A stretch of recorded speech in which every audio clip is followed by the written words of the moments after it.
All right, welcome back, everybody. We're in episode 22 of What's Your Why, and I got my buddy Tim here. Tim and I have only known each other for a very short time, about a year and a couple months, huh? Yeah. Your retirement. Yeah. And we met via through one of our buddies, James or Jimmy, or you know who the fuck you are, bro.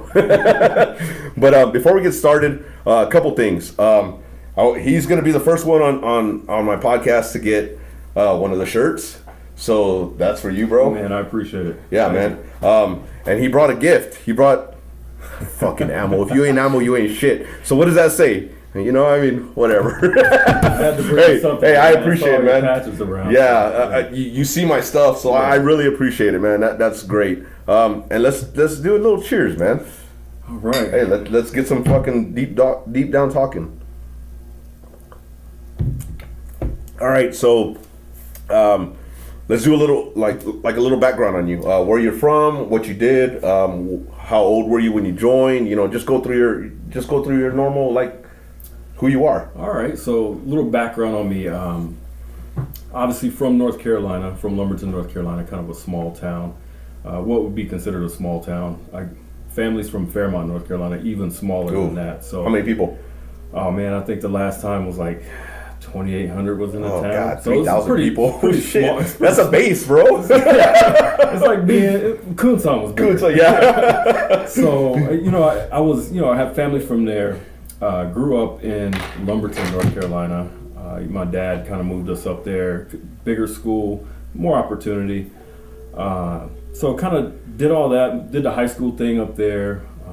The whole years up there, and then,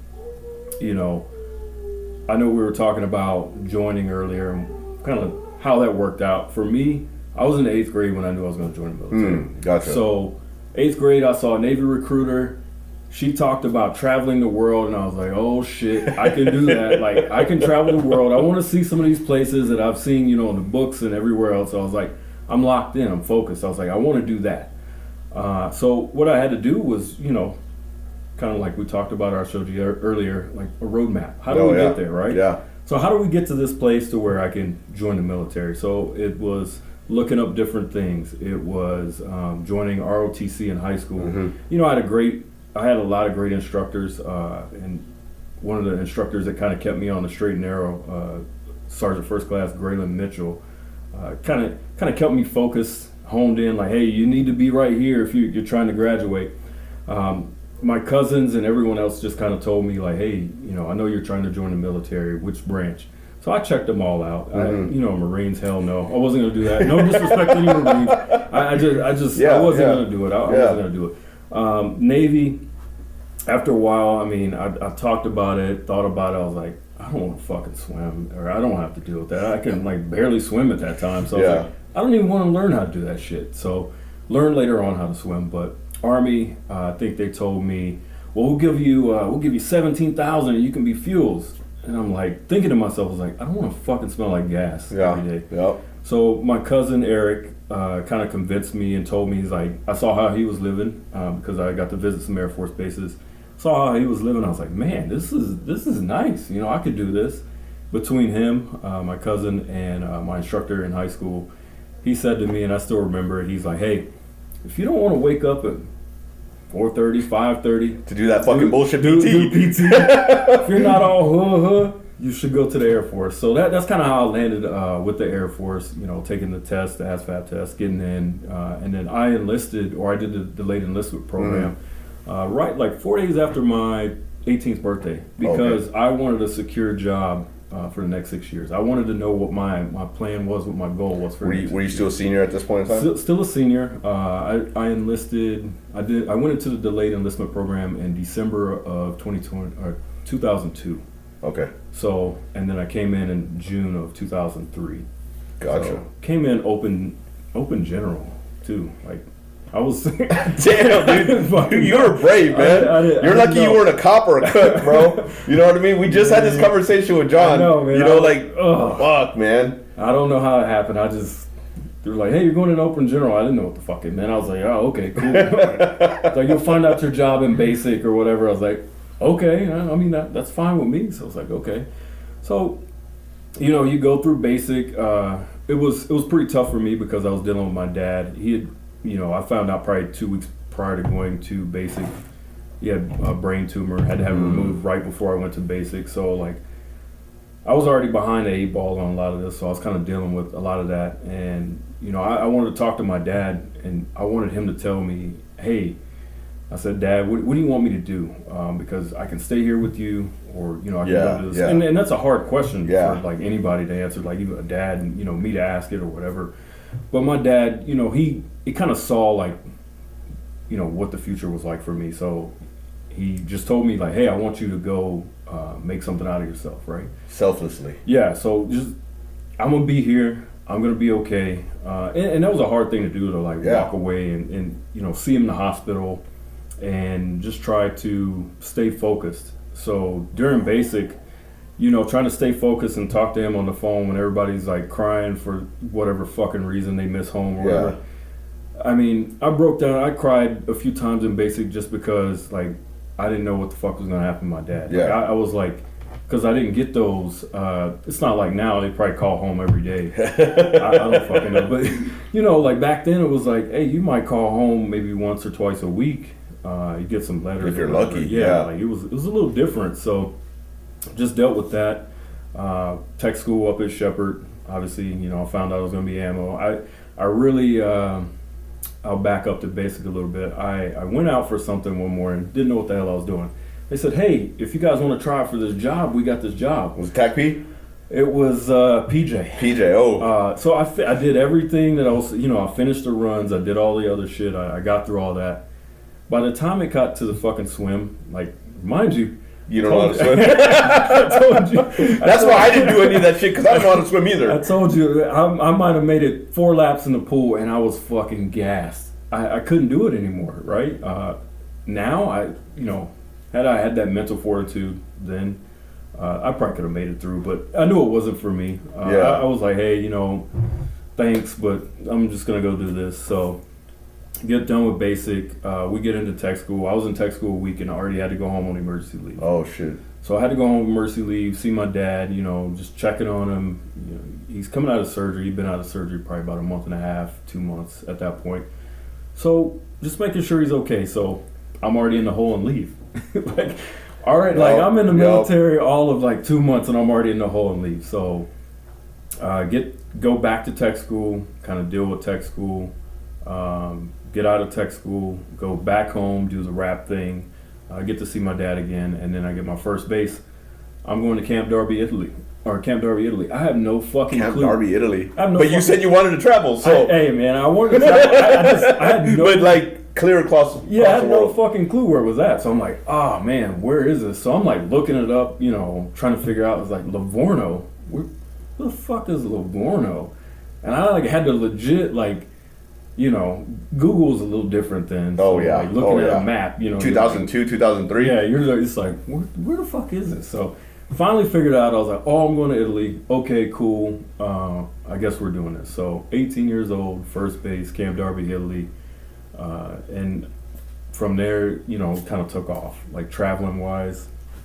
The Oktoberfest, I might have been 19, 20 when I was on Oktoberfest. So. Fuck, I still haven't gone to a fucking damn Oktoberfest. I've done 5, but I'm not gonna. Oh, what the fuck, man! I've done 5. See, you could have brought me a mug. Like, it would have been good. Man. I've only done American Oktoberfest, so, they're not the same. Nowhere near the same. Nowhere near the same. Not even, like, they're not even close. To be honest with you. Not even close. So, yeah, first base, you're a young airman, you're trying to get through things.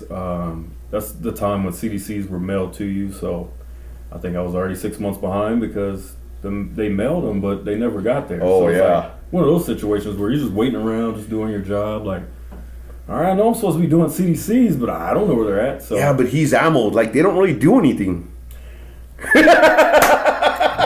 I'm just kidding, man. I stuffed a lot of ISOs back then because it was like the start of the war. So, a lot of out shipments then. I learned how to build shit. I learned how to look at like the little blueprint type things or the spies as they call them. Yeah, and then try to learn off of that. I learned how to build so much shit at like 18, 19 years old. Like, so were you mechanically inclined before you came in? Yeah. Oh, yeah. Okay. My dad kind of drilled it into me. So like cars, doing stuff in the house. Yeah. Like outside, like I can clean up stuff. Like I don't care about gardens and shit, but like, can I plant them? Yeah, I took some classes with like I was a lot younger.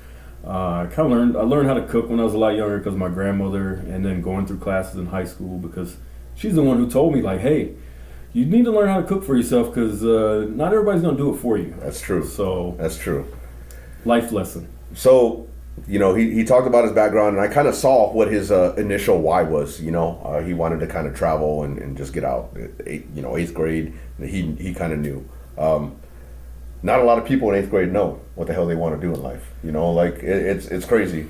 But you got to see Italy for your first tour. What was the why after that? Because, you know, as you transition, I think you've seen it, but the ever evolving why, like you're always going to have a why. There's a new why coming every chance you get. So yeah, I mean the whys do evolve, right? I know we talked about that, and you know my initial was I wanted to travel. However, like you get into it a little bit, and it's like, hey, if I stay in 20 years, I can get a check for the rest of my life. I can get a check for the rest of my life.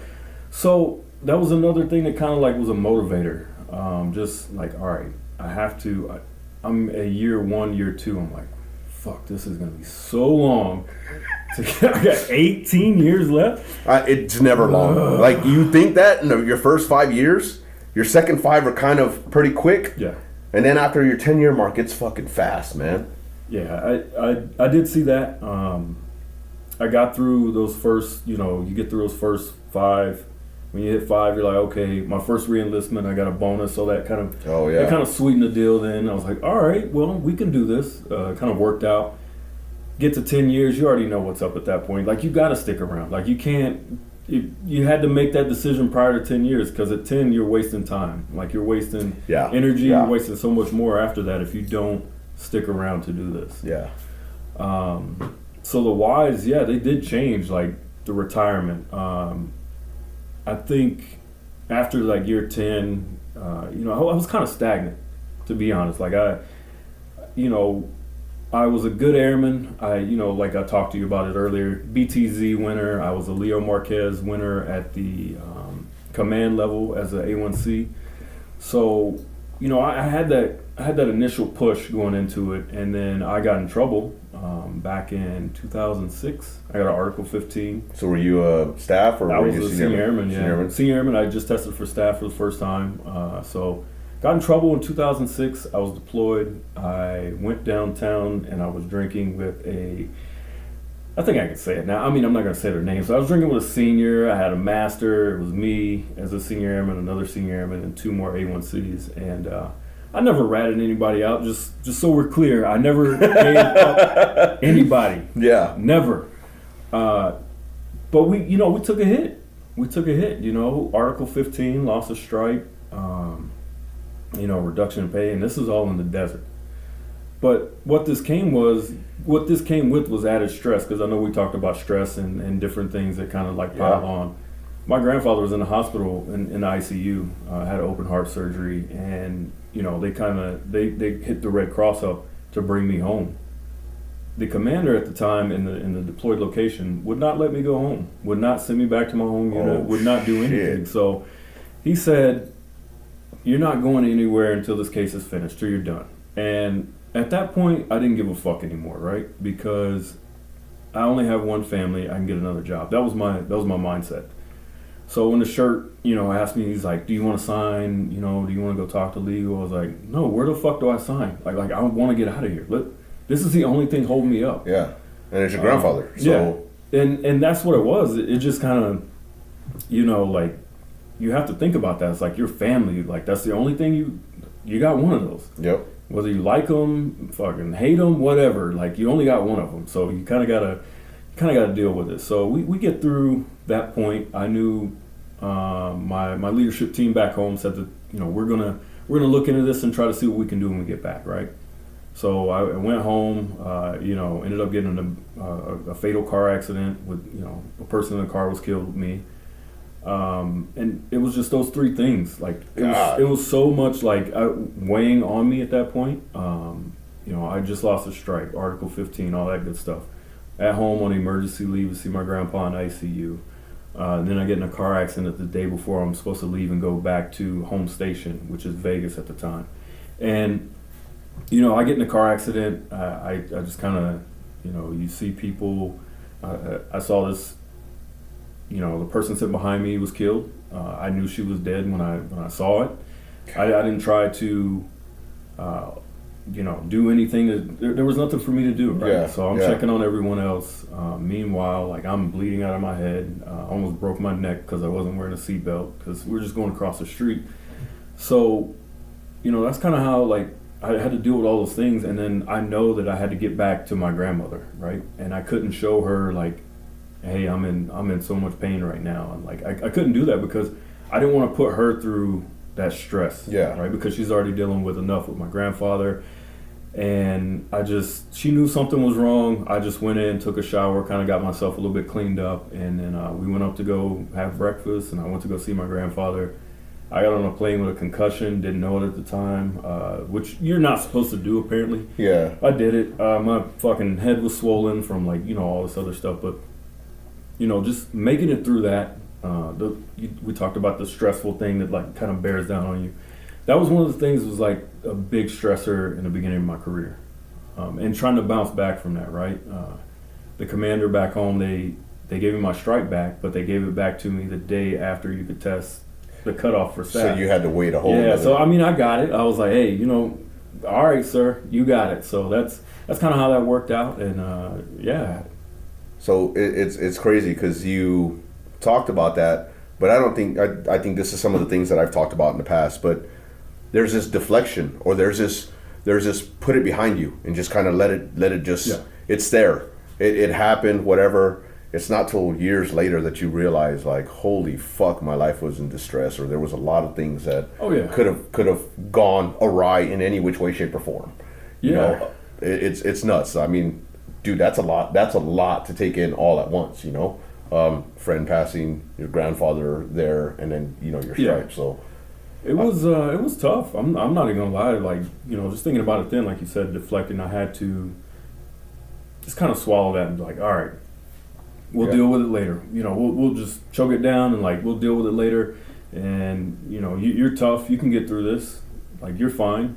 That's what I had to tell myself to get through a lot of this. So when you talked about, you were upset with that commander before, or the one that took your stripe and everything. Yeah. What made you stay after? Because most of the time, some people, well, I don't want to say most of the time, let me rephrase it. Some people were like, fuck this, I'm done, I'm out. There's that aspect of, well, nobody's going to take care of myself but myself, or nobody's going to take care of me but myself.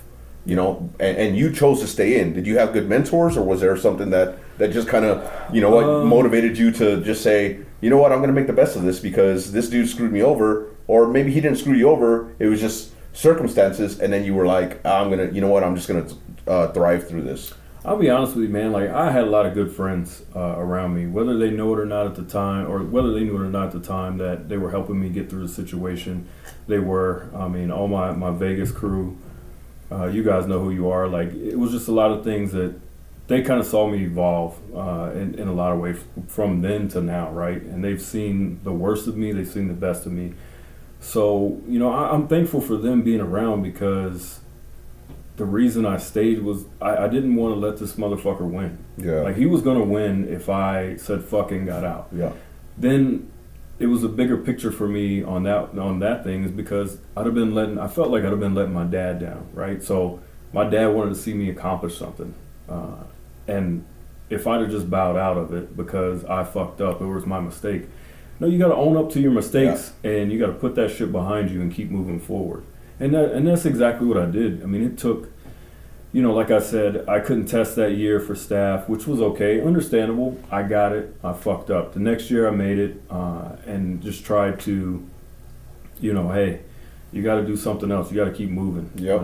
Your dad would not want to see you just bow out of this. He was here. He told you to do this. You got to finish it now. Yeah. You can't, there's no just backing out of it. So it's kind of where I was at. So with your dad and you knowing from the 8th grade, I get that. So you stayed in. What was now your why? Like we said, your why kept changing. But at 10, 12, 15, you have a why to make rank. You have a why to continue. You have a why because we're at war still. We're doing things like was there more to it? I think the why changed. We talked about it before. My why changed a few more times because I made staff. I met Jimmy in Korea. I just felt like I was just stagnant. What year was that? It was 2011, 2012. Okay, so I had gone with 2008, 2009 with him. So yeah, 2 years later, right, he went to Yokota and then went back, right? Yeah, I think so. Yeah. So I met him. We were both QA, and we were like peas in a pod. We met and we just kind of kicked it, and like we realized like we were just cool. Like just good people, and getting stagnant. And I went to Ramstein after Korea. Still a little stagnant, just doing my job. With him, right? Because he was there too? He went after. It was a little bit after. Oh, that's right. Yeah, so I went in 2012 for the first time. I went, Ramstein in 2012. And then I was in a shop. I moved shops to another shop, and just had some supervisors. I had, Adam Stiers. I had McKinney. I had Elizabeth Shapey. I had those people. I think Adam just kind of looked at me and was like, "You're doing good work. Why the fuck are you not like, I know you're progressing probably, and shit, right? Why are you not like, what are you doing?" So, and it came along with the recognition thing. I hadn't gotten an award. I got one in Korea because I was doing fairly well in Korea, and being QA, you get an award, and it's like, okay, it's a big deal, right? Maintenance support professional.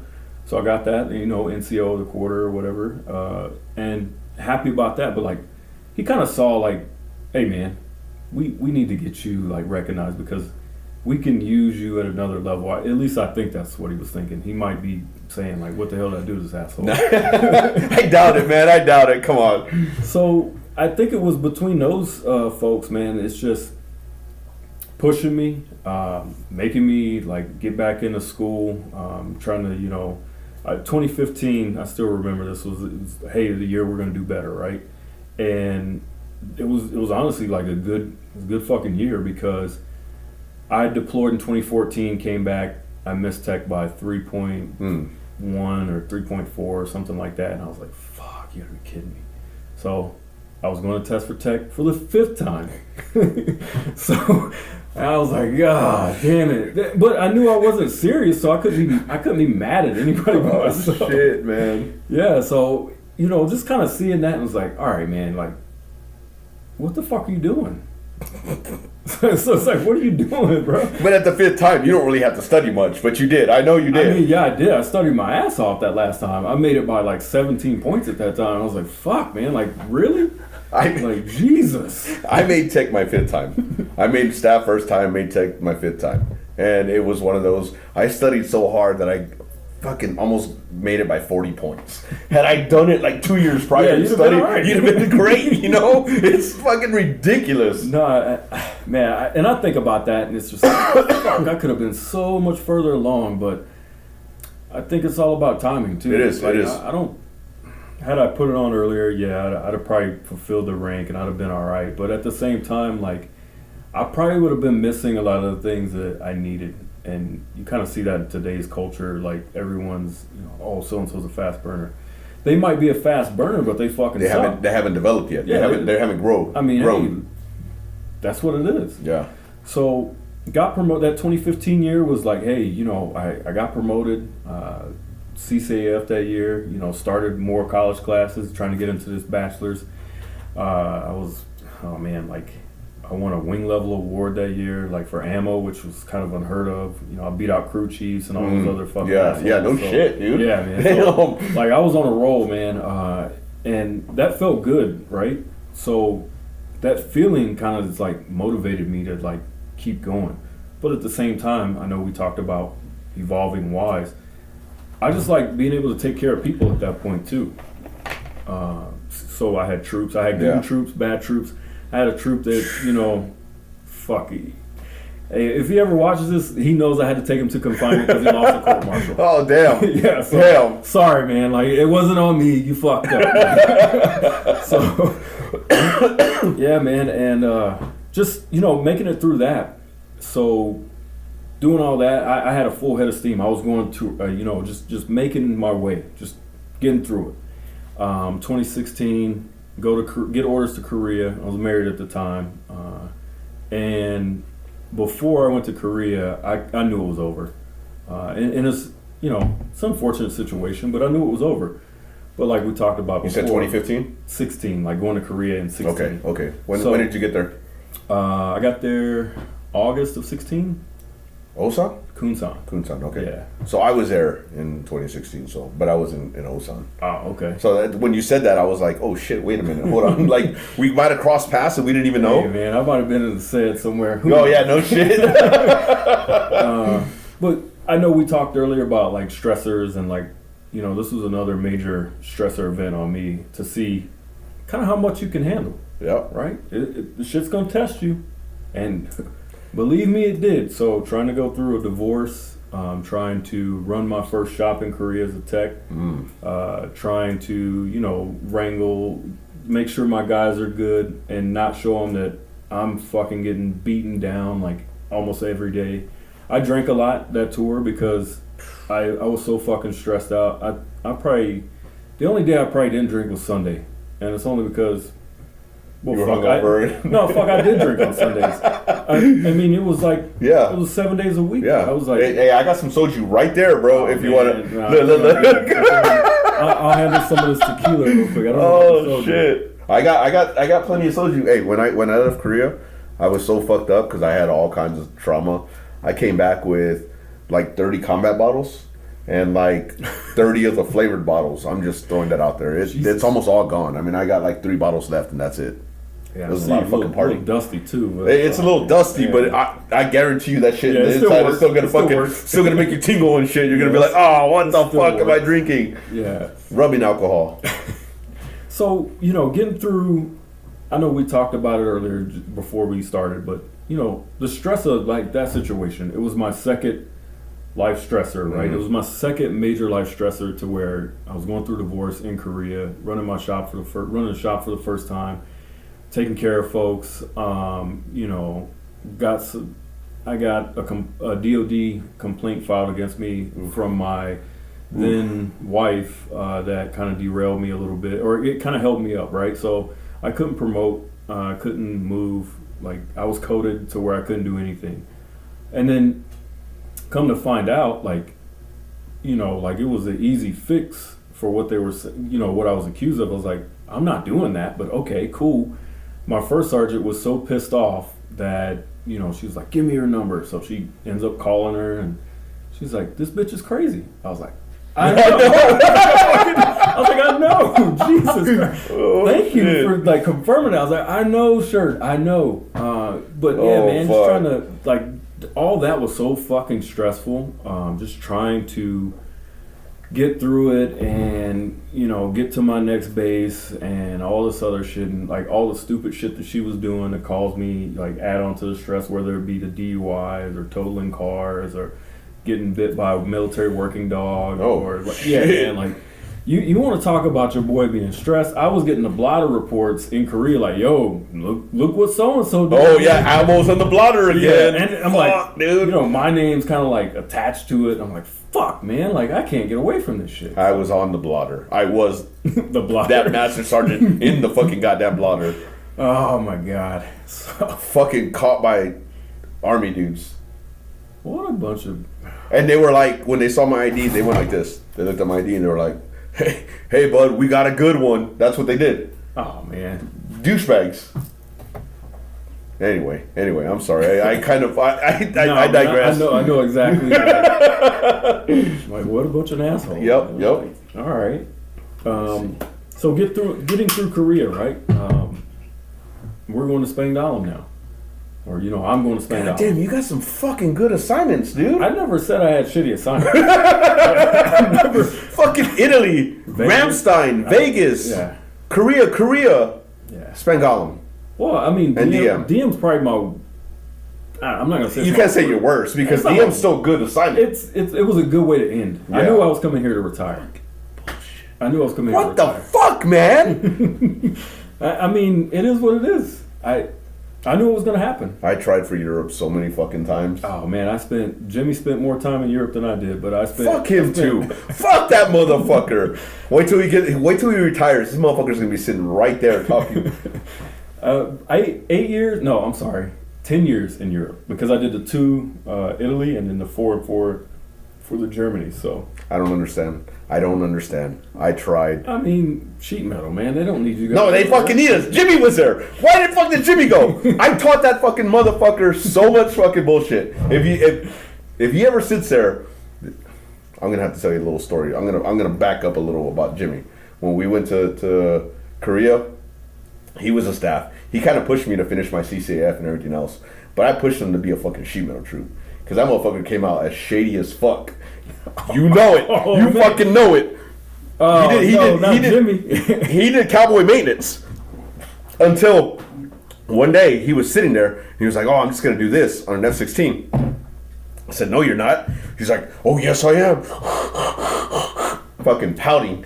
And I was like, "Dude, you're gonna read that fucking book over and over and over until it sticks into your head." And from that point on, he was known as the fucking TO guy because he was a by the book all the time. A lot of people don't like that about Jimmy. Nope. Hey, man. Nope. He knows his shit. You know why? Because of this motherfucker, dude. Like all the time. So tell me I'm fucking wrong, Jimmy. Hey, he's the reason why everybody hates on you right now. I just figured that out. He's the reason. Yes, it is because I made that motherfucker. He was so fucking mad. He came from Seymour Johnson and they did shady ass cowboy maintenance. And I'm like, dude, you're on a fucking single seater. I had just come from fucking.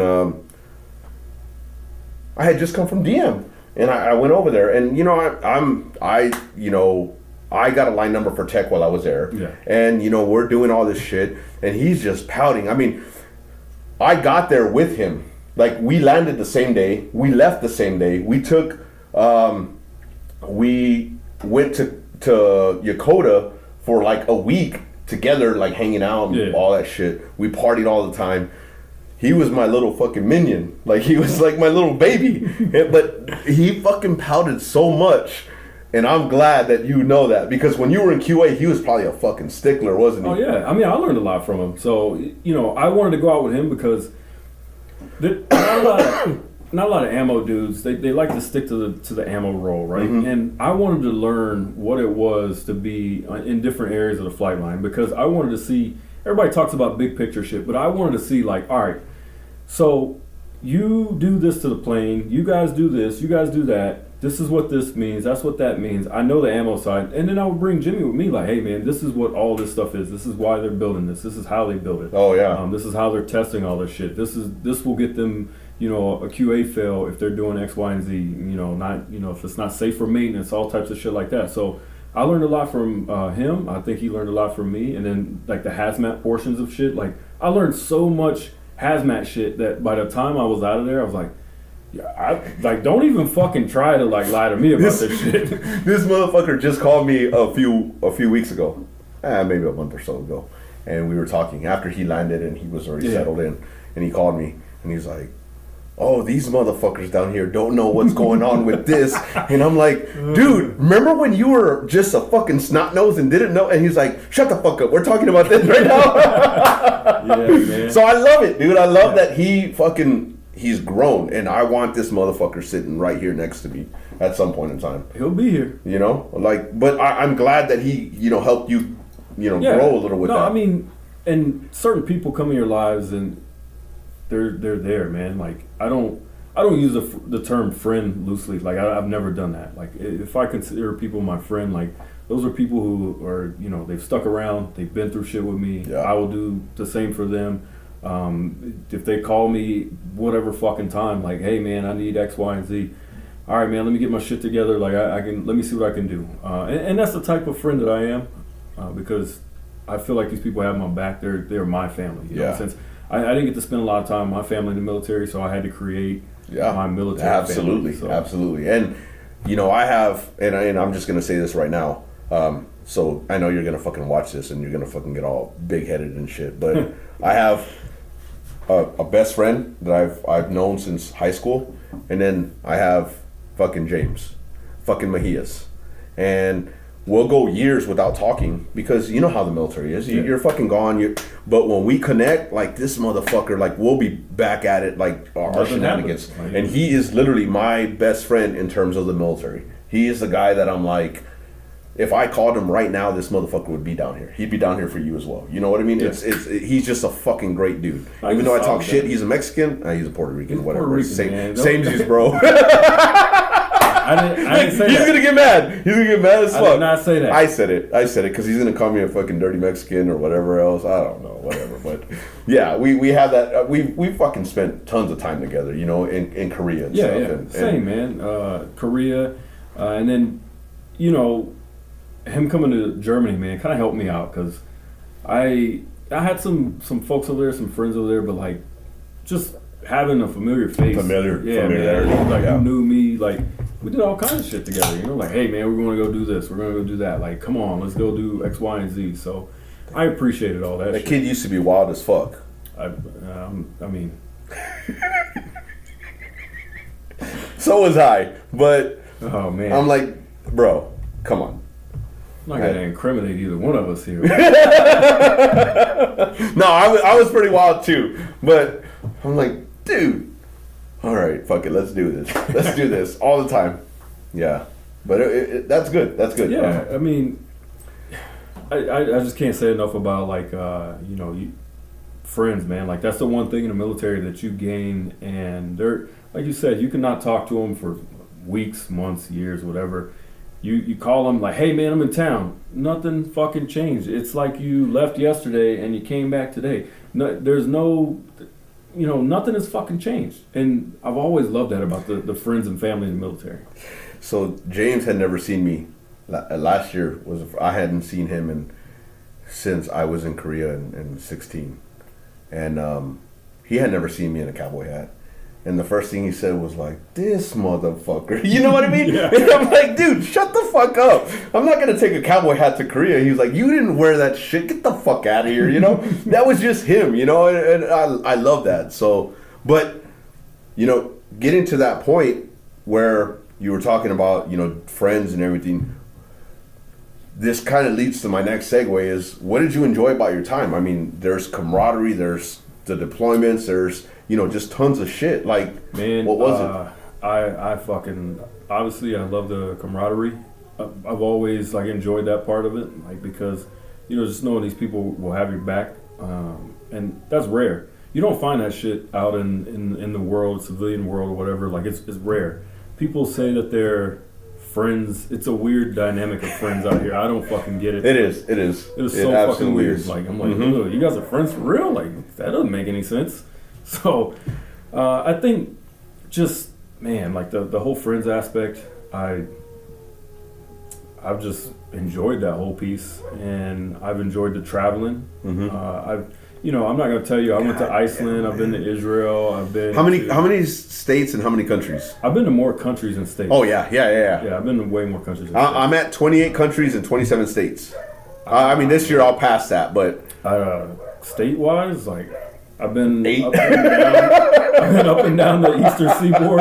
I've been to a few states out west. You know, the Colorados, California, Nevada, Arizona, Utah, stuff like that. Come on, no Texas, bro. Look, there's fucking Texas. I've been to Texas.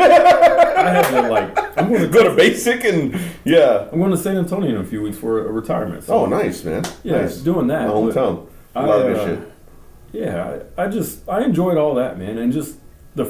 The friends that you make along the way just made this fucking ride so much better. Oh yeah. You get into these situations where work fucking sucks. Yeah, we know it. We got to work these 12 hours, whatever. But like, Korea's a prime example. Korea, you know you're gonna work your ass off, right? You know exercise time is coming. You're gonna work that whole week of 12. Sucking that fucking goddamn rubber. We talked about this. And you get done, and it's like, man, I know I just worked a full week of 12 starting from Sunday. However, when are we drinking? Like, as soon as that fucking index fucking happens. As soon as you hear the Velcro start to peel off in the QA office back in the day, because Jimmy could tell you this, in the QA office, we had our own fridge. Like, we had a snack bar fridge, and we had a beer, liquor fridge in there. Soon as that shit started coming off, like, Hey, yo, hey. grab the drinks, hey, throw me a beer, let me finish writing this report, like, you know, like, let me get some shots. Our senior was cool, he'd take shots with us, man, so. Fucking, and hooches too. Oh, like, yeah. as soon as you're done, you're going to the fucking hooch. Oh, yeah, for sure. I think those are the things that I really enjoyed about the military, right? And, you know, the assignments were great. I never had a bad assignment. Like, I started out as a kid, went to Italy. I spent 2 years there. Yeah. I spent 5 years in Vegas. I was 21 at the time when I got to Vegas. So you can imagine, like, Vegas, man, I grew up, like, going to, you know, doing the clubs and bars and, like, all that shit. Like, and I had a little money, so I wasn't a broke college kid. Yeah. So I was, like, able to, like, party a little harder. So did all that, man, and just, you know, going to Korea again, or, you know, going to Germany, experiencing that, and traveling all around, and then going back to Korea, and then back to Germany, and then just, you know, all right, I'm going to travel everywhere over here. So I enjoyed that piece of it. I really did. That's the beauty for those who aren't civilian and who watch this and kind of take this in. If you have kids and family and they don't know what to do with their lives, try to push them this way, because there's a lot of experiences. I mean, not all experiences are great, but it's one of those things where, I mean, at 18, Yeah. he wouldn't have imagined ever going there if he didn't join the I military. didn't have a fucking passport. Yeah, exactly. You didn't need one. No, you didn't need one. You they know, have these orders and an ID. yeah, exactly, and an ID. And he's going to Italy. Like I've been to Sicily, but yeah, I mean it's part of Italy. But you know, it's one of those things. But I still want to go. Like I'm hoping that I can go soon. I mean, I'm not hoping. I will be there soon. You know, but it's one of those things where he got to go for fucking 2 years for free. Yeah, I mean, I lived 5 minutes from a beach, so I didn't get that Aviano treatment where we're in the mountains, but I didn't care about that. I lived 5 You were on the minutes. beach. Yeah, I lived 5 minutes from a beach. Was it a naval air station? No, it was an army and air base. Oh, okay. Well, it wasn't even an air force. It was an army base that we were just at because. So there was just a small detachment of Air Force. We had a squadron, but it was all ammo. It was all ammo. What the fuck? So it's one of the largest bomb dumps or depots, and you know, kind of. Oh, because it's transitioned to go into the Middle East. So and everything. there's we could get out of there by sea or rail or whatever from that area. So it's a little easier. That's a strategic point for them. But yeah, man, having a beach 5 minutes down the street. Getting all the Italian you could, like the real authentic Italian that you could eat. Oh yeah, none of this Olive Garden shit. Just saying. I've never been to Olive Garden. I've never. You don't need to go. You don't need to go. Especially if you've had that. Like, come on, man. I just can't do it. Like, I can't justify going to Olive Garden. Like, I want to go to Olive Garden. Like, I'm not going. But I hear driving there sucks. Yeah, they can't drive for shit. Yeah, and their roads are fucking tiny. Yeah. So sometimes you have. It's like being in Philadelphia. I don't know if you've been to Philadelphia. I don't think I've been. No. Their road systems are trash, man. I'm just saying. Kind of like Tucson's, or like. Well, no. Where do you gauge it? Whoa. Tucson's roads are trash because they don't know how to fucking fix the roads. Fair. But they're wide enough. I mean, yeah. Philadelphia's roads are like, you have people parked on both sides, coming opposite directions, and then one lane going down the middle, and 2 lanes of traffic trying to get through. Yeah, I could see that. And that's the way Italy was. Like, yeah. I mean, that's the way Sicily was. That's the way. Where was the other place that I went to? There was a couple, like the Azores was kind of like that too. Everything was kind of fucking cramped. Yeah, Portugal was kind of cramped up too. I do remember that. I did TDY there for a month. I did 2 TDYs. The Azores? No, mainland. I was down in like Lisbon at a hotel. See this guy, I can't with him right now. Because when James sits here too and he talks his fucking nonsense, that motherfucker's gonna be like, oh, I did this and I did that. Fuck you, James. Like, fuck you. I love you, but fuck you. Hey, you asked. I mean, you were asking. No, that's fair. That's fair. I mean, there's a lot to enjoy, and that's why I like doing this, because everybody has that fucking story, and there's everybody's enjoyment is different. You know, like sure. you listen to them and you're like, oh shit, that's badass. Like I wish I could have done that, but everybody has their own path and what they did. You know, how many deployments did you do? 5. And did you enjoy them? Some more than others. Yeah, I'll say that. Yeah, I think enjoyment. I think the easier ones, I don't know if they were deployments. I mean, I did Qatar a few times for different reasons. Those weren't hard. Yeah. Afghanistan was a little more tough on your mental, and it's only because, we didn't have. I had a replacement. I think we were talking earlier. I had one person to replace me, right? So I did 5 months straight of 12-hour shifts. Yeah. So I didn't have a day off for 5 months, and being around the same fucking people without a break every fucking day. I blew up on one of the pro supers, cussed him out, told him I would beat the fuck out of him, and the LT was there, and I pretty much told the LT don't fucking touch me, like as a staff sergeant. Like that tells you how fed up I fucking was. But I think everybody at that time was probably fed up too. Yeah, we were done, man. We were 4.5 months into this thing, and I'm like, I cannot fucking take this anymore. Like, and are you friends with any of those guys now? Yeah, a few of them. The few that were like in the tent with me, right? Oh yeah, yeah. You got your own little cliques within the clique, within the bigger clique. Yeah. So we had to, Jr., Tig, Hump, a few of those other guys. Still remember them. Still great guys. I still talk to Jr. He's out in Vegas right now. So both Carolina boys. So we had that in common. Oh yeah. That kind of helped us. It's funny, man. Like being in Afghanistan, we would walk home to and from work, right? So we walk to and from work. And it's midnight when we're walking home and, just decompressing from the day on. It's probably like a 10, 15-minute walk, but you don't care. You're trying to decompress from the fucking day. You're just fucking talking shit and just rolling on. Yeah, man. So I think, 5 deployments kind of wear on you. Afghanistan was a little rough. Did a dignified transfer there. For those of you who don't know, that is when they bring out the coffin, and you have you have rows of folks lined up on each side of the ramp, and everyone salutes while they're bringing the coffin onto the plane, and then you drop it. When they pass. I think, dealing with that, seeing that, it just filled me with like rage and anger because I was like, we need to go fucking kill all of them now, and that's probably not the best attitude to have at that point, but like, I felt like they were taking something away from us, and we had to go take something away from them. Retaliate. What do we have to do to make this happen, right? So that's kind of like your mindset when you're in that and you're kind of dealing with it. Like, I just got goosebumps because, like you saw that we had fallen comrade ceremonies in Afghanistan, and I was there in 06 or 07. I'm sorry, and it was a very common thing in 07 because that was one of the heights of Afghanistan. And down the road, and I don't know if you've been to Bagram, but down the road they had Disney. I never made it to Bagram. Was the main road, and sometimes it'd be 2 people or 2 flag draped caskets going down the road, in Humvees, and one time it was like 12 or 13. Yeah.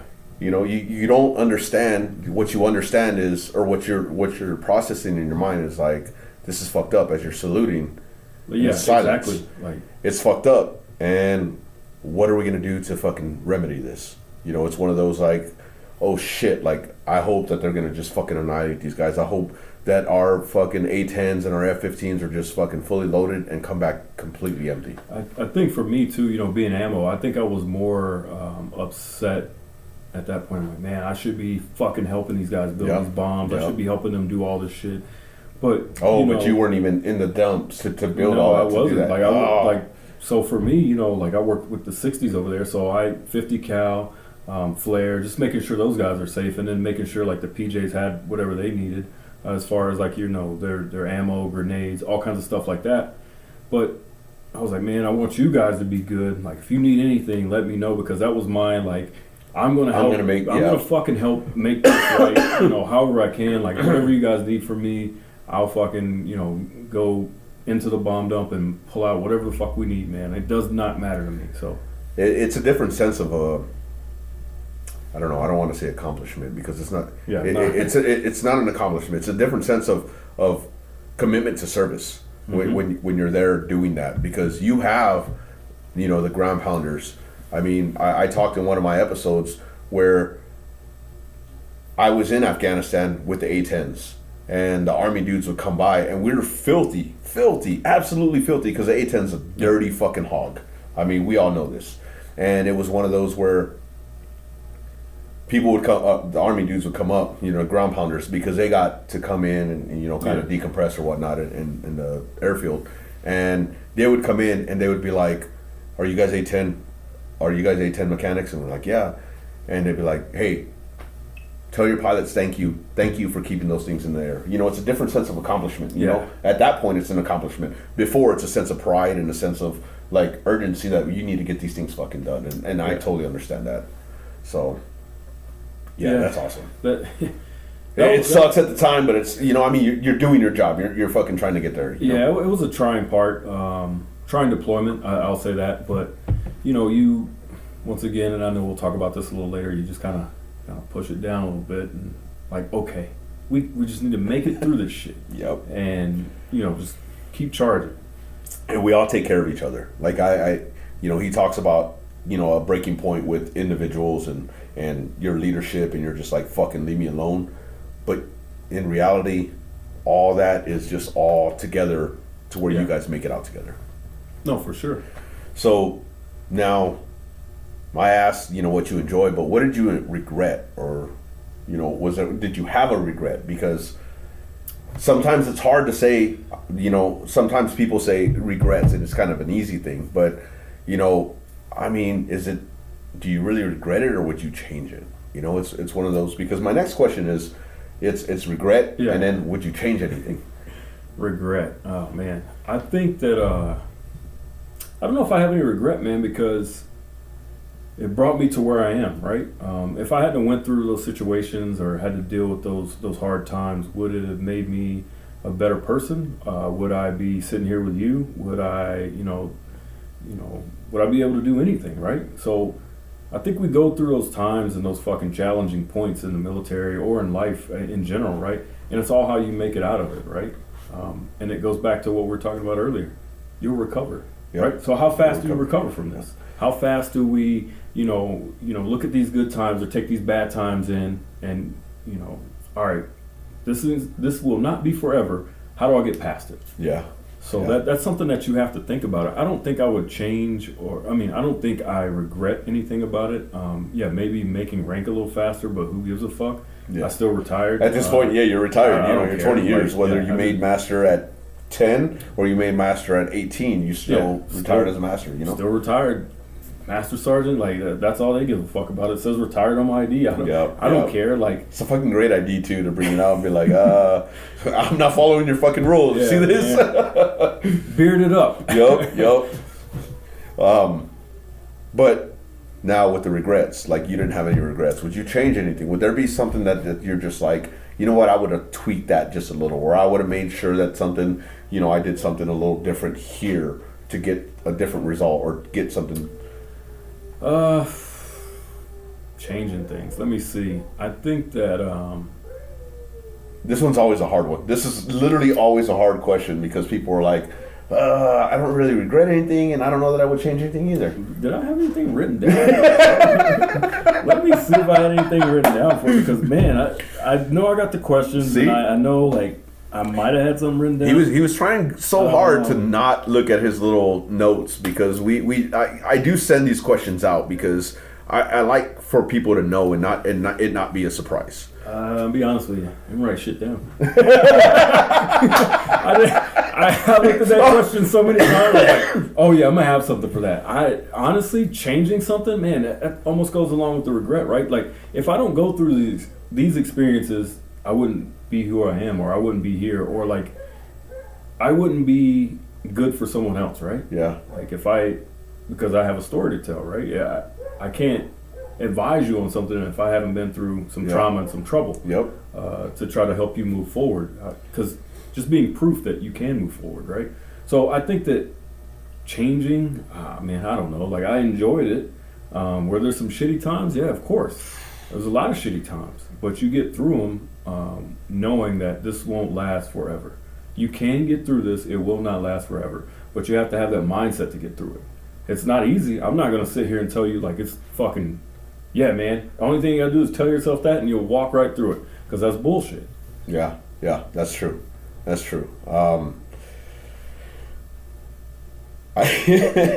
I'm trying to formulate something here because, you know, I thought about, and all those experiences lead to who you are now. Yeah.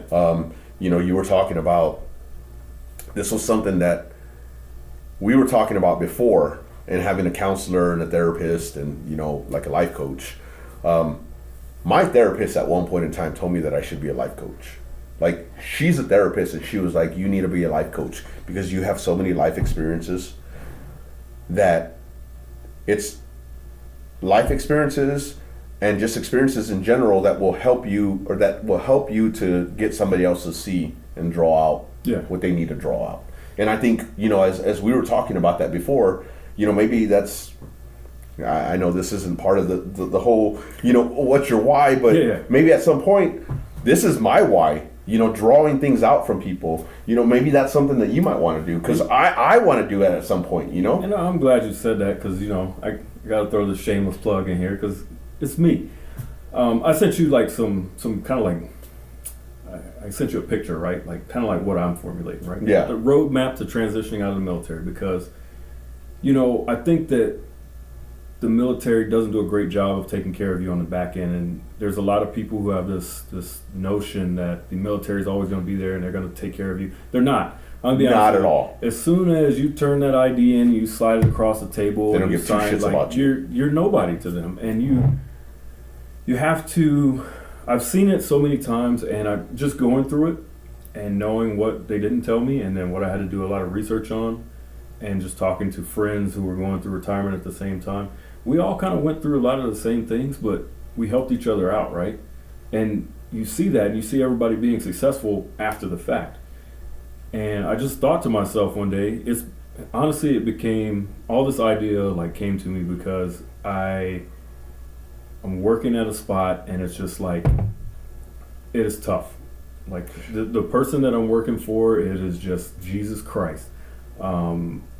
I keep it calm, I keep it, you know, professional, I keep it respectful, but at the end of the day, man, like that is what kind of drove me to like pivot and move in a different direction, that I want to help people who are transitioning out, right? Like I want to be, you know, I say, hey, here goes this roadmap, man. Like here goes the things that you need to start thinking about at 24 months out. I know TAPS tells you X, Y, and Z, but here's what you really need to focus on.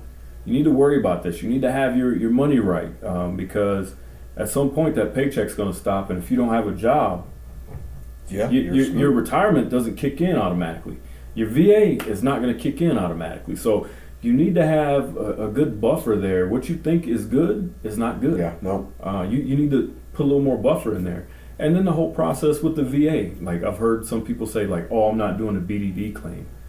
And I'm like, what the fuck? Who told you that, right? Like, you absolutely want to do that while you're still in, because you're at the top of the list. Whenever, you know, time's up, you could have your rating and be good to go. Like, everything's done with. You know, claiming stuff and not wanting to go to the doctor and, like, all this other shit that people, you know, I've talked to people who have an older mindset with it. They think that there's this big pot of money, and if I go claim my stuff, it's going to take away from someone else. No, it's not. It's your individual compensation. It's not everybody's compensation. Yeah. And then, you know, it's kind of what comes along with the VA once you get certain percentages. If you get that 100% P&T, kind of, you know, your schooling, your Chapter 35 stuff that comes along with it. And then you got your healthcare, like the VA healthcare. That's another thing that you can, you know, when you're transitioning and you start talking about jobs, like, hey, employer, I don't need your insurance. I don't need any of this shit. So let's talk about what my wage is going to be. Let's increase that. Yep, absolutely. So, and then at the end of the day, too, man, if you're not finding the jobs that you want, you got to be able to just, you know, put your pride aside and go find something to pay the bills until you find what it is that you want to do.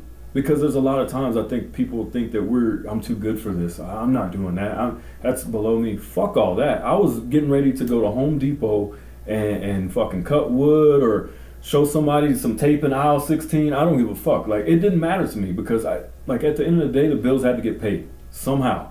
So those were, the transition, and not a lot of people talk about this, but the transition, not a lot of veterans bring this out, but the transition is the hardest part. Yeah. And sometimes you got to go through 10 jobs before you find the one that you need. it's not like the military. You're not gonna fucking fit in, and they're not just gonna fucking help you like they did. You know what I mean? I'm on job one, and I'm just like, you're on job one. I don't know if I don't think it's gonna work because hey, I didn't immediately get a job. I had a part-time job. I was drinking, and I would get out of work early, and I would fucking go drink. But I was going to school full time. Okay. That school pension or that school fucking paycheck was pretty decent. Yeah. You know what I mean? Like you go to school full time for a master's, you're gonna get $1,800 a month just to go to fucking school. You know what I mean? But I was doing that because I didn't really want a job, but then I was depressed and anxious and everything else, and I needed to find my way. It took a couple of jobs before I'm here where I'm at. But that's the hardest part, is that transition, is that going from, you got to wake up at fucking 5 a.m. to get to work by 7 to do everything that you need to do, to now, what is your structure? Your roadmap absolutely has a structure, absolutely has what you need to do, where you need to be, what you need to do, and I appreciate what he sent me. He sent me a picture because after he saw my videos, he had on his roadmap and, like a goal board, goal board. I think they know what you mean. It says, remember your why. And that made me feel really great, because this is what I'm trying to do is, you have to know your why. Yeah. You have to know what's your why to continue on with life. Yeah. And it's a sad part, is this is why I'm selling these t-shirts, is because we have too many people that come out that don't get this type of engagement. Yes, it's either that or like therapy or just knowing that somebody's been through the same thing that you have, and it's not the end of the world. Like, you have to look at it. And one of the things that I told myself, because my transition out was not exactly easy. So I ruptured my Achilles. You at your retirement. I was on the damn scooter. So I ruptured my Achilles. Let me back up. I hit the button for retirement in July of 22. I ruptured my Achilles at the end of September of 22. I was at home from September of 22 until I was out of the military. So until that next July. And I was at home a lot by myself, and it was just, I didn't go to work. I would just wake up whatever fucking time, and I tried not to drink because I knew, like, I'm just gonna fucking just get here and drown myself in alcohol if I just get up and drink. I mean, was it easy to do? Absolutely. There's a fucking bar in my house. Like, I could sit. You see the amount of alcohol I have here? Yeah. You see the beer back there, and you see the alcohol. So I thought about that, right? And it's just like, it was rough for me. I started to get a little depressed about just being by myself so much, right?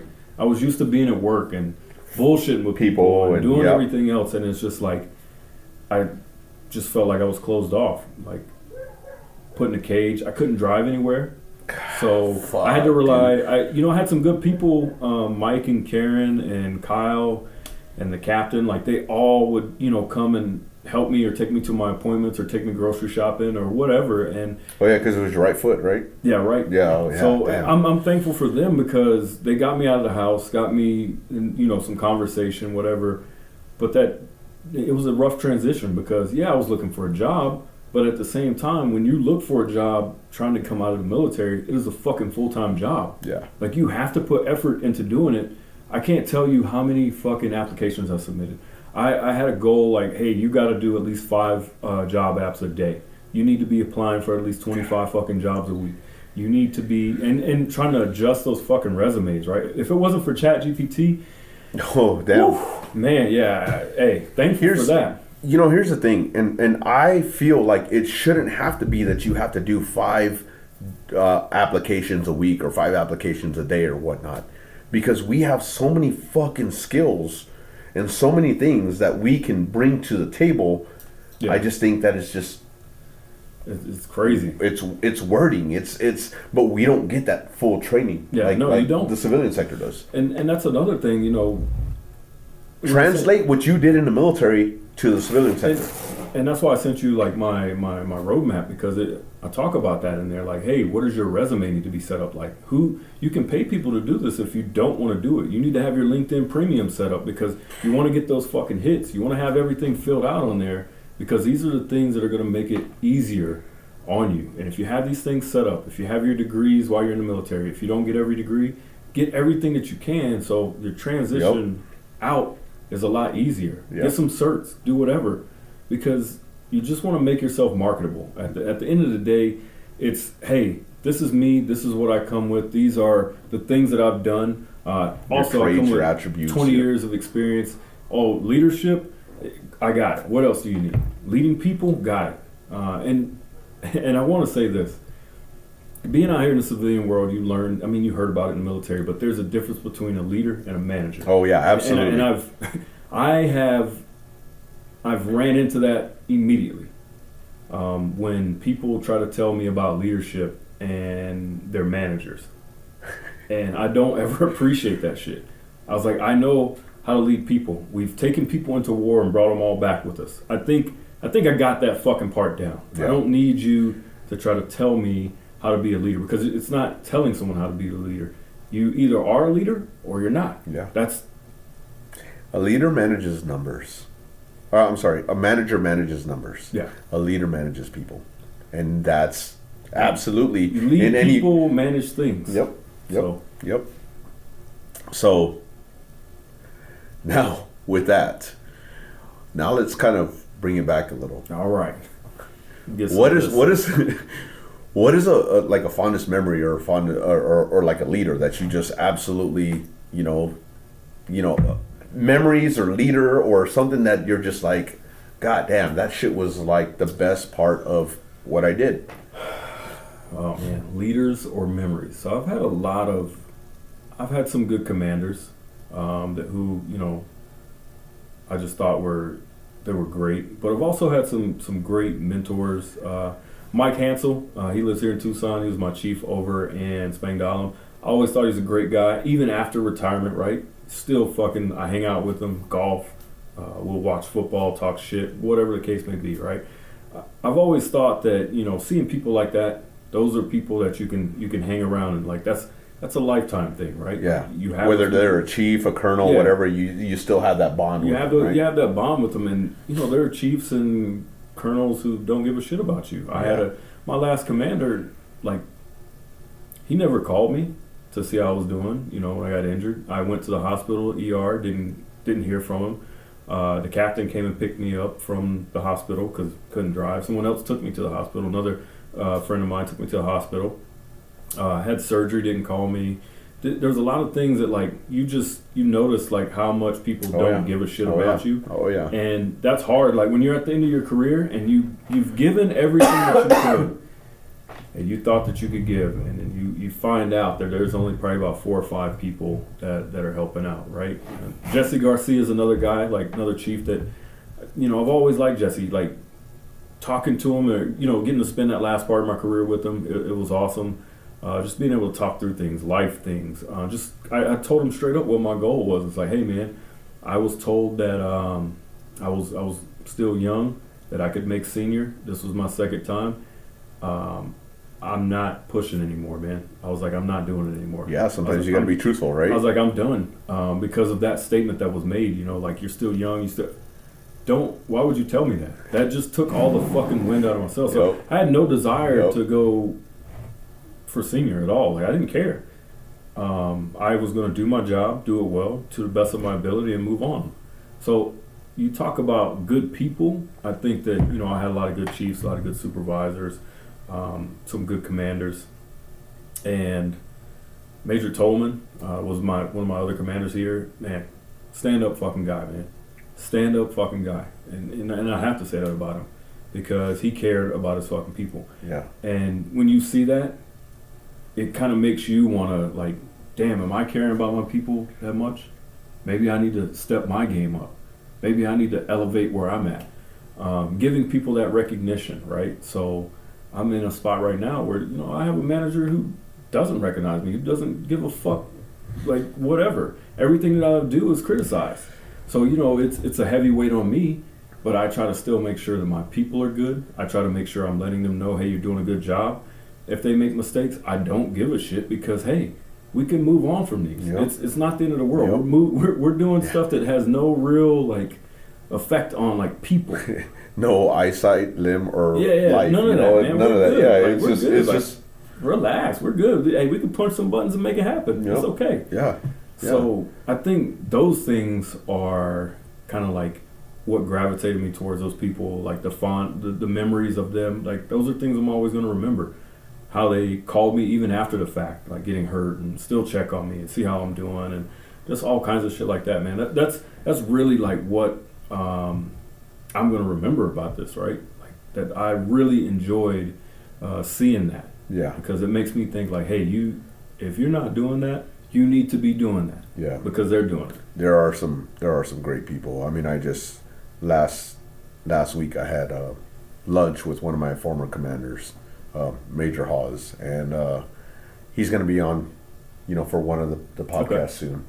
And he's a former jet engine mechanic. He started out as a jet engine mechanic and made his own path to retire as a lieutenant colonel.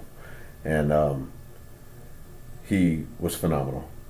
Big old boy, played rugby, didn't care about your injuries, joking around, but he didn't care. But he was fair, he was legit, and he cared about his people. Yeah. And that was great. That was absolutely great. And it's just one of those things where, you have those commanders, you have those people, you have indirect leaders that are your peers that you see that they're leaders, and you're like, that motherfucker, And you talk about peers who are leaders, and I talked about my Vegas guys because there's a bunch of different ranks within that.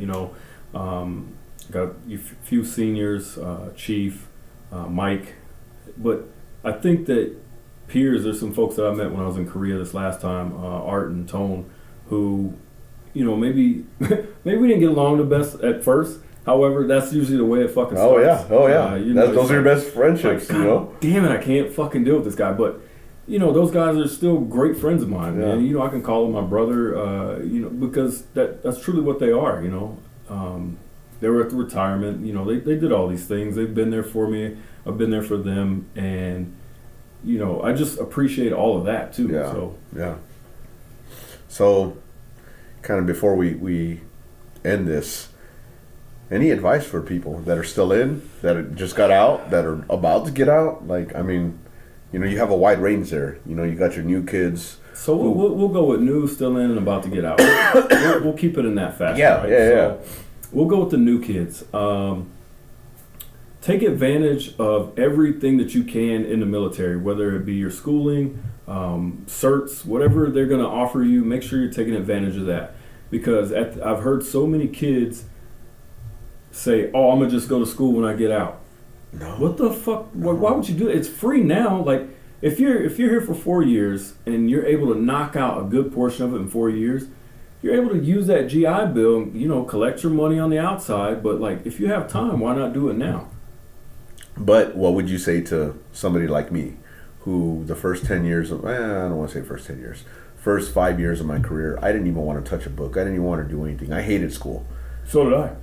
So I didn't start until 2010, 2011 was the first class I ever took in the military. Jimmy was instrumental in me finishing up my fucking my CCF because I didn't want to do anything. He was like, "We're taking a class." He actually wanted me to be honor guard with him, and I started, and I was like, "I'm not doing this monkey shit," like joking around, like I'm not gonna fucking do this. Like, I'm in a uniform, fucking doing some other bullshit. Like I'm not gonna do it. Like I'm not gonna jump through those hoops. But he was instrumental in getting me to finish my CCF. Yeah. So like I appreciate that.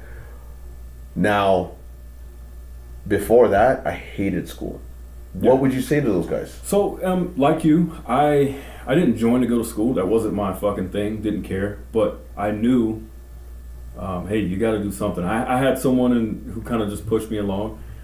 For you guys who are stuck and don't really know, like, do I want to go to school? Absolutely go. Because if you plan on sticking around and retiring out of this thing, you want to have those degrees in your back pocket. I walked out of the military with my fucking master's, right? Like, I got my so master's. You still have your GI Bill and... Yeah, I got all that. I never used it. Holy fuck. So I never used it, but I took that time. Like I was telling you about my guy Art and Tone, like, we were all like in competition with one another, friendly competition. Hey man, I'm in this class. What the fuck you doing? Kind of like you and Jimmy, right? Hey, I'm in this. Hey, I just signed up for my last class, man. What are you doing? Shit. Fuck. Let me sign up for my class. So I think you have to gravitate towards those people who are like doing these classes, because at the end of the day, whenever, I don't know if you felt this, but I did. When I finished my bachelor's degree in the military, it felt like a fucking weight was off my shoulder. Yeah. And I say that because I knew that I had some security. I have a fucking piece of paper that says I did a bunch of shit, but I had some security at that point, right? Because I can get out and know, like, all right, I'm marketable now. Because I can get out without a degree and all that other shit. Like, it's hard to be marketable if you're looking for those jobs that are going to pay well. And I'm going to say this real quick. One thing that they can't take away from you is your education. That is true. They can take away your money. They can take away your time. They can take away all kinds of other things, but they can't take away your education. That is true. I didn't finish my bachelor's till 8 months before I retired. Doesn't matter. You finished it. I did. It was a weight off my shoulders. Yeah. You know, it took forever to get there, but you know, now I'm still in school doing all kinds of shit, and it's just like, fuck. I don't think that. I think for you though, like a lot of us who are, you know, when you talk about going to school in the military, break it down. How do you eat an elephant? One fucking bite at a time. Yeah. You don't take fucking 121 credits at one time. You can break it up year by year. 3, 4 at a time, or 3, 6 at a time. You could take your 6 classes a year and get through it. It's not that hard. Fuck. You don't even have to do like 6 classes. It's so easy now. Yeah. So when I was a young airman, you had to go into class. Now it's online. And now everything's online. So it wasn't till I was, you know, after Korea, because in Korea I had to take classes in. You know, I had to do classes. Yeah. It wasn't until after that it was starting to be online and everything else, and it made it a little easier. Now I kind of prefer being in class versus online.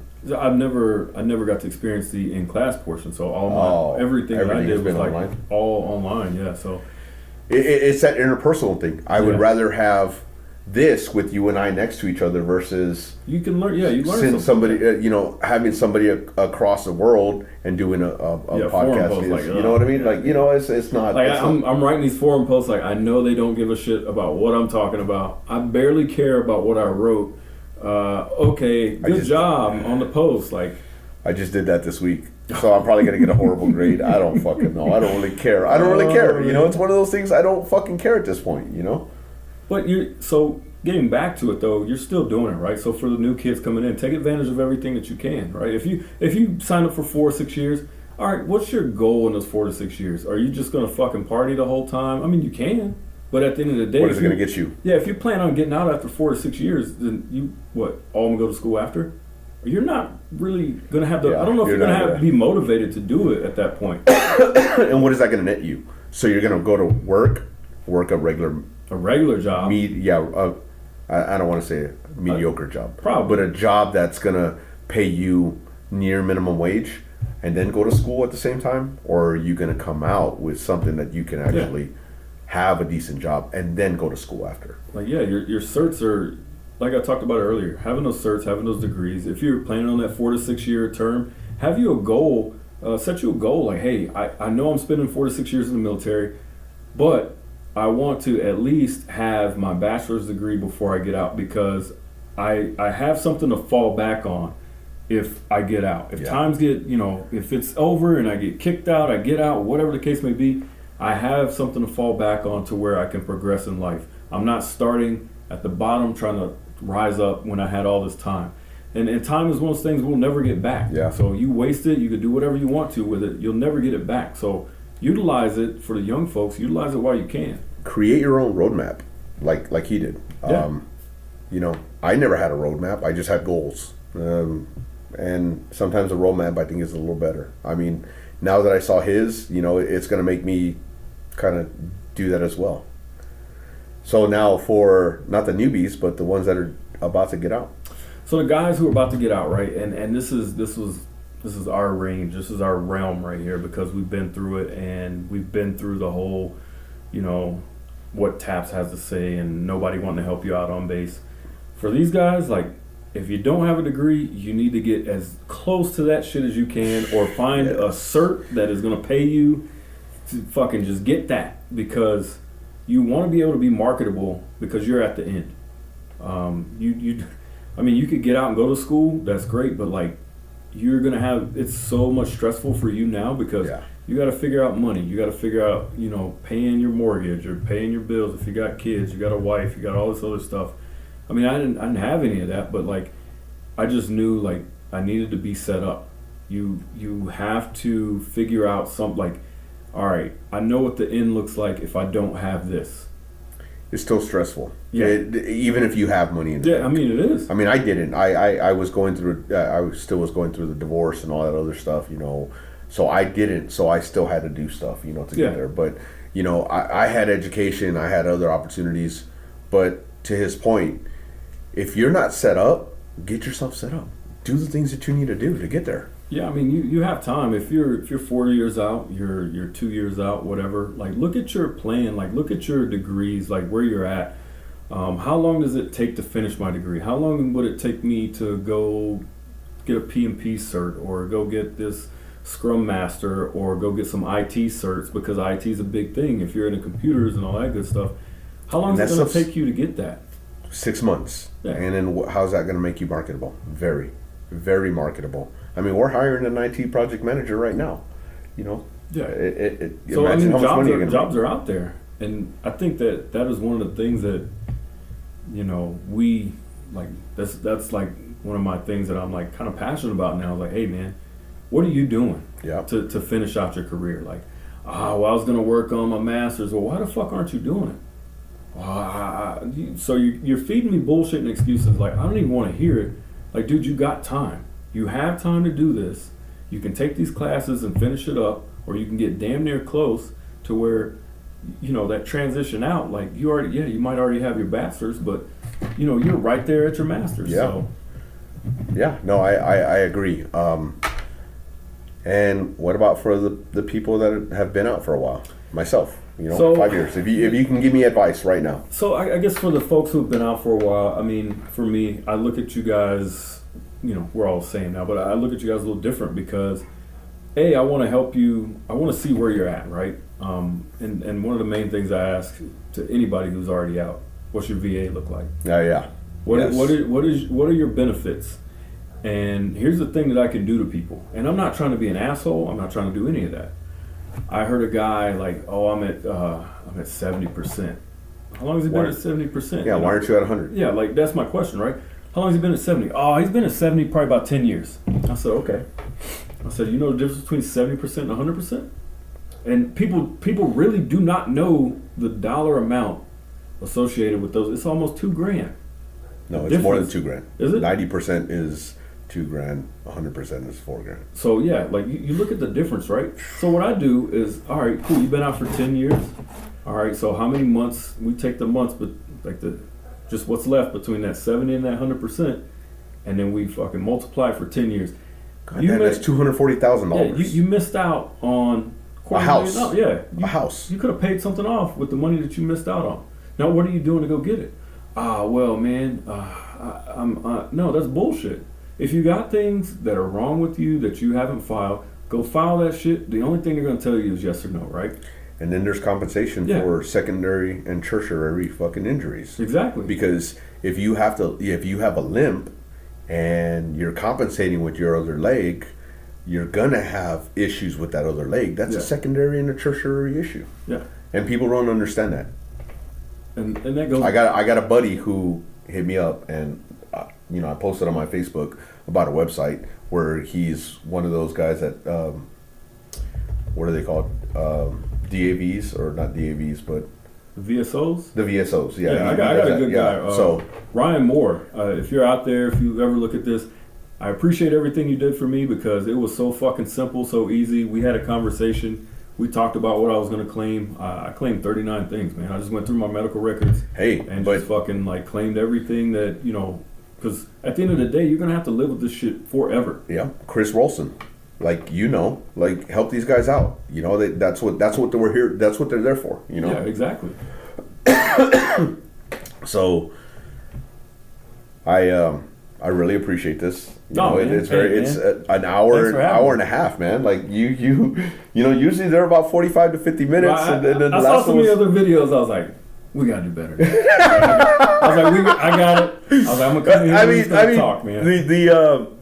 The last video that I had was an hour and 45 minutes, and it was two guys, two of my buddies. Well, one of my buddies and then one of his friends, and we still had a good time. I mean, it was a little late for me because I was like, fuck, I gotta go to bed. I gotta wake up early in the morning. I shouldn't have to, but I mean, we do. But I really appreciate it, man. Oh, no problem, man. Thanks for having me. Yeah, dude. We can always talk about other topics and stuff, You let me know, man, because this roadmap thing, I've been talking about it and I'm trying to put it together. Like I'm having lunch next week with a guy who's kind of doing some transitioning stuff for veterans on base. And we're going to see if I can help out, if he can help me, or if we can come together and make something happen together, if I can join the team, whatever the case may be. Yeah, who are you talking to? Oh, man, I got his name somewhere in my phone. Was it Marcus? Yeah. Yeah. Okay, so I just had Marcus and John, who are the heads of that. Okay. So they want me to be a part of the team as well. Yeah, so it is. I'm having lunch with, same guy. Yeah, with Marcus Sindow? Yep. Okay, so, hey, Marcus, you're fucking watching this, so we better be on that fucking board. Like, seriously. Hey, man, I'm trying. His roadmap and what's your why is going to fucking kind of bridge a little bit together because this is what we do. This is what we want to do. I want to take care of people. I don't want to get rich. I want to make sure that everybody else has the fucking tools that they need. And that's the thing, too, man. Like I said, the job I'm in, the manager that I work for kind of fucking sparked me, and it pissed me off so much one day. And I was like, fuck this. I can't.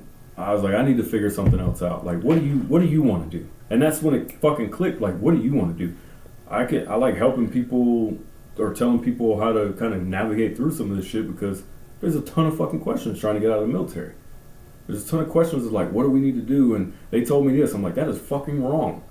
Like, here's what you need to know. Like, that is wrong. Here, let's move you this way, and then push you in that direction. Eventually, I want to be my own fucking boss and not have to worry about anybody. I mean, I've been thinking about that a lot. I really have, man. Like, ugh. I know this is hard because I'm not doing this to make money. I'm doing this to help people out because it's therapeutic for me, and it brings out a story in everybody. But at some point in time, I want to have a fucking business. I want to fucking thrive for myself. You know what I mean? No, for sure. I get it. So, I really appreciate you being here. I would like to maybe one day have you, Marcus, John, the mullet, and fucking come on out and we'll have some beers and I mean they're good people, and for sure they're starting that transition. It's like a 1 year out that they're starting to groom and help people get to where they need to get to if they need to get certifications, resumes, financial advisors, anything else. Like it seems like I kind of got hooked up with him through another guy who's getting out, another ammo guy who's getting out. He's like, hey man, I think that this would be, I know you talked about this and we talked about that. I think you need to go talk to this guy. Well, trying to do something like that together. I love how this is all coming together because I didn't intend on this at all. And for it to happen that way, and I just had Marcus, like, watch Marcus and watch what he talks about. I don't know if you saw my last episode, but I did. That was Marcus, Okay. and what he's talking about and bringing everything and bringing everything. Okay. Yeah. He's been here for years, and he's got plenty of contacts within Tucson that are going to help build this to what it needs to be. Okay. And it's hopefully it doesn't just happen here. Hopefully it happens throughout the United States. Yeah. So, but hey, I appreciate it. Hey man, thanks for having me again. Yeah. Hey, for all the family that was out here last year, hey, cheers to you guys. Like, it was a good time. It was a hell of a fucking time. I was a cowboy guy, but it was a hell of a time. They know who you are. They know who you are. So, like, share, subscribe, and enjoy. And hopefully you had a good time with us talking. Hopefully he'll send me a picture with him wearing his shirt. No, I got you, man. And we'll do another one. We're gonna have another one. We're gonna have other topics. We'll talk about other things. But I appreciate you guys. Love you guys. And cheers. Cheers.